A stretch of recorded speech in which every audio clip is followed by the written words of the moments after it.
En route vers les législatives et le nouveau jingle de cette chronique préparée avec soin par notre réalisateur Benjamin. Merci à lui et bonjour à Benjamin. Et bonjour Alexis Lacroix. Bonjour Alexis. Bonjour Steve. Merci de nous rejoindre pour cette chronique politique. En route vers les législatives à suivre notamment en vidéo sur nos chaînes Facebook et YouTube. Alexis, je rappelle que vous êtes le directeur de la rédaction d'Actualité Juive et vous examinez cet après-midi les clivages qui traversent le camp socialiste dans cette campagne des législatives, de François Hollande à Bernard Cazeneuve, en passant par Lionel Jospin ou le député sortant NUPES Jérôme Guedj, dont vous allez nous parler dans un instant. PS, combien de divisions, Alexis, aujourd'hui ? En tout cas, 2 divisions, c'est absolument certain. Ça ne veut pas dire que le parti explose, justement. Vous savez, c'est une des singularités que ne comprennent pas forcément, et je n'ai rien contre eux, mais des gens de droite, c'est que la gauche a plus de souplesse vis-à-vis de ses désaccords. C'est un moment de clarification, comme à droite ? Attendez, on va y venir. Mais la gauche a plus de souplesse, c'est-à-dire qu'effectivement, au sein de la famille socialiste, qui est en pleine renaissance, je crois qu'on peut le confirmer, c'est une réalité. Sans jeu de mots ? Oui, sans jeu de mots, absolument, mais c'est pas un mirage, si vous voulez. Les 14% de Glucksmann correspondent à quelque chose que nous avions d'ailleurs, vous et moi, depuis longtemps, contre beaucoup d'éditorialistes, entre guillemets, mainstream, annoncé le retour nuancé, mais d'un clivage droite-gauche à la place du bloc central. Et donc, effectivement, tout cela, ça a un substrat sociologique. Mais ça n'exclut pas les fortes divisions d'ordre stratégique. Alors, récapitulons. Nous avons vu la semaine dernière un affrontement par médias interposés, mais paroxystiques, entre 2 socialistes historiques, qui sont d'ailleurs des amis par ailleurs.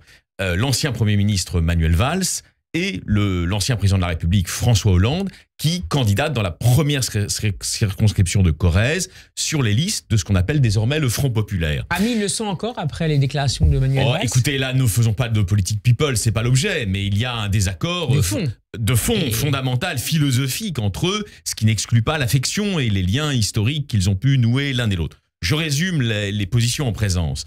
Pour Manuel Valls, qui affiche une position morale, la compromission de l'ancien président de la République dans les listes communes avec des partis comme le Parti communiste, le NPA ou LFI constitue une faute morale et n'aboutira à rien politiquement. Et du côté de François Hollande, qu'est-ce qu'on explique ? Et ça répond d'ailleurs à une logique, on va en parler dans un instant. On explique que, là on entendait Shannon Seban, elle n'y est pour rien, mais bon, la majorité présidentielle sortante a cru être pendant 2 ans, voire plus que cela, le rempart contre le RN. La thèse de Hollande, il l'a défendu l'autre jour chez nos confrères de TF1. C'était un tremplin. Mais bien sûr, loin d'avoir été un rempart, ça a été un tremplin. Ça a été une trampoline pour le parti de l'extrême droite xénophobe. Et donc effectivement, ils en tirent les conséquences, ces socialistes. Je ne dis pas qu'ils ont raison. Il faut toujours comprendre les motivations. Vous savez, c'est de la psychologie, de la motivation. La politique, c'est ça aussi, les motivations des acteurs, qui ne sont pas sataniques, qui sont animés par des raisonnements. Le raisonnement de Hollande, je ne dis pas que je le partage, mais je l'explique. C'est puisque le centre a failli, il n'y a plus qu'une seule famille de pensée dans son extrême diversité qui puisse constituer ce rempart, ce barrage que chacun cherche, pas seulement les castors, contre le Rassemblement national et un éventuel déferlement électoral jusqu'au 2e tour des élections législatives à venir. Donc il n'y a plus, selon lui, d'espace central à gauche ? En tout cas, si vous voulez, ce que font ces socialistes, on va commenter les déclarations de Lionel Jospin qui va au fond dans le même sens. On l'écoutait il y a quelques instants. On l'écoutait il y a quelques instants. Ce que font ces socialistes, j'allais dire canal historique, ça n'est évidemment pas de dire on adore Jean-Luc Mélenchon, on adore ses idées, on adore sa criminalisation d'Israël et on est pour sa stratégie un peu cynique, si vous voulez, d'exploitation des sentiments les plus islamistes dans certaines banlieues françaises. Non, ils ne disent pas ça. Ils pensent, ils croient. C'est peut-être une illusion. Je vous livre vraiment le plus sincèrement du monde l'analyse de ce qu'ils ont dans la tête. Ils pensent que s'ils entrent dans le jeu, dans ce jeu-là, ils ont des chances de faire pencher la future probable majorité, en tout cas à leurs yeux, du côté de leurs idées, c'est-à-dire du côté des idées social-démocrates réformistes essentielles. Alexis, à la fois du cynisme et un optimisme un peu exagéré je pense qu'il y a une combinaison de ce que vous dites, c'est-à-dire un calcul politicien qui est étranger, par exemple, à un Manuel Valls ou à un Bernard Cazeneuve, qui sont plus sur des positions morales, dreyfusardes, classiques, qui les rendent d'ailleurs très proches des affects, de l'affectio societatis de la communauté juive française, par parenthèse. Là, il s'agit de quelque chose d'autre, il s'agit d'un pari au poker, en quelque sorte. Il y a un poker de Macron et il y a un poker de Hollande. Ce ne sont pas les mêmes, mais il y a un poker. Donc, effectivement, il y a une dimension de cynisme ou en tout cas de calcul. Et par ailleurs, il y a l'idée qu'ils sont forts. Vous voyez, c'est-à-dire, d'ailleurs, on va décrypter Jospin, mais il y a l'idée qu'ils sont forts, ils sont plus forts, au fond, que la protestation braillarde des gens qui twerkent à l'Assemblée nationale, et que le jour venu, ce sont leurs idées, entre guillemets, raisonnables, qui sont potentiellement des idées de gouvernants, d'ailleurs, qui s'imposeraient à ce peuple de gauche, à ce groupe en fusion qui est à nouveau la gauche. Donc voilà le pari. Face au populisme au pluriel. À l'extrême gauche et à l'extrême droite. Exactement. Et qu'au fond, il y a une voie française, on l'a souvent commenté ensemble depuis le XVIe siècle, qui est le refus de l'extrémisme sous toutes ses formes, parce que l'extrémisme, c'est délétère et un jour ou l'autre, de toute façon, c'est meurtrier, si vous voulez, c'est suicidaire, c'est meurtrier, et que donc cette voie française va se retrouver dans les années qui viennent, c'est leur pari, va se retrouver dans des formations politiques et dans des incarnations politiques qui seront des incarnations modérées, représentant tout le spectre de la modération tel qu'il a longtemps existé sous la Ve. Quand on avait un match entre socialistes et gaullistes, c'était deux formes de modération politique, en fait. Donc le pari de ces gens-là, le pari macro de ces gens-là, c'est qu'on va revenir à une forme de modération. Est-ce que leur monde n'est pas resté un peu bloqué dans le passé, alors que les populismes s'imposent dans les deux camps ? Avant de répondre à votre question, qui est évidemment une question que moi je me pose, est-ce qu'ils ne sont pas encore dans les années 80 ou dans les années 90 avec des stratégies qui furent celles, par exemple, de François Mitterrand lorsqu'il fit l'union de la gauche avant d'étrangler les communistes. Bien. Vous avez peut-être lu la très bonne tribune, ou plutôt chronique, dans le Figaro du jour de Nicolas Bavresse sur l'ère des populismes en France, avec quelques années de retard, alors que le populisme recule dans certains pays. Évidemment. Européens. Évidemment. Mais donc, effectivement, vous avez raison, ces personnes-là, François Hollande, Lionel Jospin, dont on ne peut pas nier qu'ils soient des hommes d'État, raisonnent peut-être, avec des conceptions, des concepts qui sont datés. Mais vous savez, comme la scène bouge, je suis très honnête avec vous. Après tout, on ne le sait pas.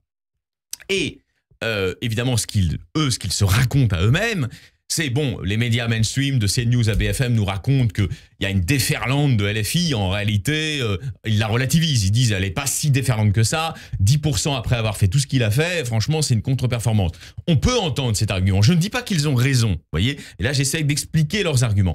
Et donc, ils pensent que dans les 3 années qui viennent, au-delà même du résultat des législatives, qui est important pour eux, mais qui n'est peut-être pas capital, il va se produire une recomposition de la vie politique française avec, au fond, le retour progressif à la gauche classique de gouvernement, réformiste, appelons-la réformiste, la gauche de Blum en réalité, historiquement la gauche de Léon Blum, et une droite de gouvernement qui est, au fond, gaulo-libérale, vous voyez, qui a toujours existé. Donc le retour du clivage gauche-droite classique. Je crois qu'ils en sont profondément persuadés. Voilà. Et c'est la raison pour laquelle ce qui nous apparaît à nous, à juste titre, comme une trahison morale, c'est-à-dire comme une façon, si vous voulez, d'essayer de dompter une bête indomptable, qui sont les éléments les plus radicalisés des insoumis, correspond peut-être en réalité, de leur point de vue, à quelque chose qui serait une sorte de réel politique. Voilà. Alexis, à quoi peut prétendre à la Mitterrand. À quoi peut prétendre François Hollande en cas d'élection à Tulle, dans son chef de Corrèze? J'entends les deux. Moi, vous savez, il faut être honnête dans le commentaire de la vie politique.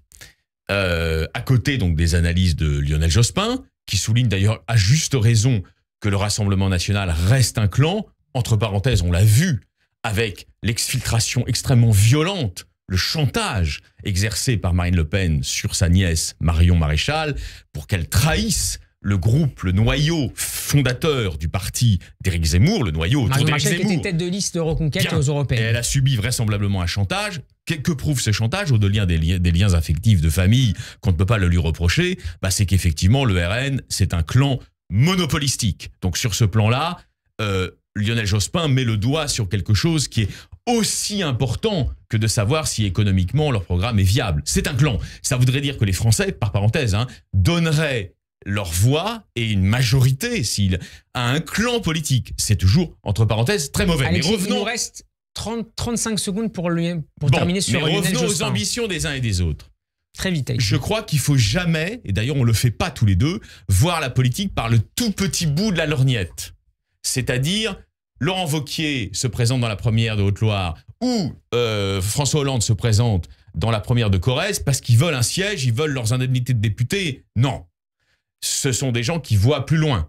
S'ils veulent un siège de député... C'est pour peser sur la suite. Évidemment. Et ils auront leur voix porte, si vous voulez, hein.